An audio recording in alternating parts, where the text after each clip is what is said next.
Suatu hari, para sahabat berada di sebuah tempat persinggahan di pasar Madinah.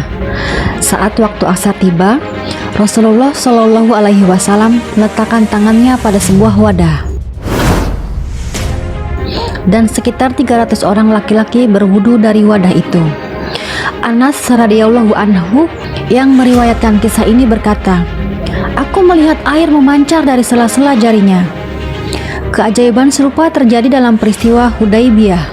Jabir radhiyallahu anhu menuturkan bahwa saat kaum muslim berkemah di Hudaybiyah, banyak di antara mereka yang mengalami kehausan.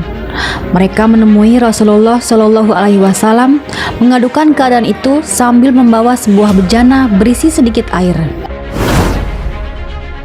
Rasulullah Shallallahu Alaihi Wasallam memasukkan tangannya ke bejana itu, dan para sahabat melihat air memancar dari sela-sela jarinya bagaikan mata air. "Berapa jumlah kalian?" tanya Rasulullah kepada Jabir. "Sekitar 1.500 orang," jawab Jabir. "Air itu insya Allah cukup untuk kalian semua." Benar saja, semua muslim yang ada di Hudaybiyah saat itu dapat minum hingga puas dari wadah air yang telah diberkahi Rasulullah Shallallahu Alaihi Wasallam.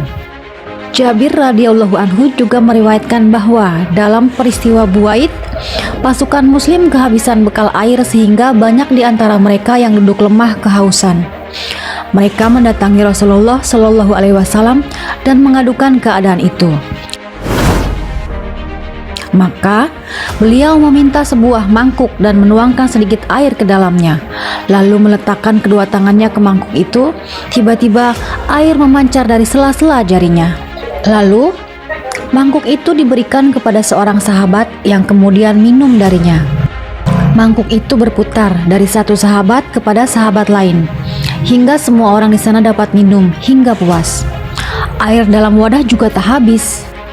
Dalam perjalanan menuju medan perang Tabuk, kaum muslim melewati sebuah tempat yang sangat gersang. Mereka dilanda dahaga yang sangat menyiksa. Beberapa orang diperintahkan mencari sumber air, hingga akhirnya salah seorang menemukan sumber mata air. Tetapi airnya sangat sedikit, tidak akan cukup untuk memberi minum semua pasukan. Ia segera menemui Rasulullah dan melaporkan temuannya.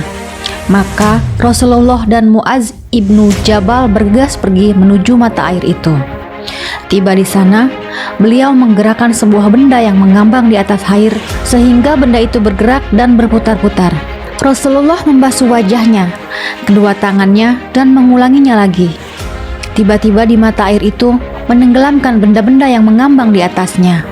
Lalu air itu mengeluarkan suara yang sangat keras seperti petir. Dan tiba-tiba Mu'adz ibnu Jabal melihat mata air itu memancarkan air dengan sangat deras sehingga mata air itu makin penuh. "Bergegaslah Mu'adz, jika kau hidup lebih lama, kau akan melihat padang gersang ini penuh dengan taman dan kebun yang subur," ujar Rasulullah Shallallahu Alaihi Wasallam. Maka Mu'adz segera memenuhi wadah-wadah kosong dengan air dan menyerahkannya kepada pasukan yang kehausan. Mata air itu terus memancarkan air segar hingga semua pasukan minum dengan puas. Ya ikhwan, semoga kisah ini semakin menambah keimanan dan ketakwaan kita kepada Allah Subhanahu wa Ta'ala. Wassalamualaikum warahmatullahi wabarakatuh.